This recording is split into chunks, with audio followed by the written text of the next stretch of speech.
प्रवास, साहस आणि तेही अगदी बजेटमध्ये. आज आपण कार कॅम्पिंगबद्दल थोडक्यात माहिती घेणार आहोत. म्हणजे बघा, तुमची गाडीच तुमचं घर आणि तुम्ही निघालात भारत फिरायला. यालाच तर कार कॅम्पिंग म्हणतात. तर पहिली गोष्ट, कार कॅम्पिंग का करायचं? कारण हे तुम्हाला देतं पूर्ण स्वातंत्र्य. हॉटेल बुकिंग नाही, वेळेचं बंधन नाही. जिथे वाटेल तिथे आणि जेव्हा वाटेल तेव्हा थांबा.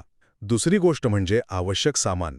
तुमची गाडीच तुमचं फिरतं घर असल्यामुळे काही गरजेच्या वस्तू, जसं की स्टोव्ह, स्लीपिंग बॅग आणि भांडी, या सोबत असल्या की प्रवास एकदम आरामदायी होतो. आणि तिसरा, सगळ्यात महत्त्वाचा मुद्दा म्हणजे सुरक्षितता. रात्री गाडी कुठे पार्क करायची याचं आधीच नियोजन करणं खूप गरजेचं आहे.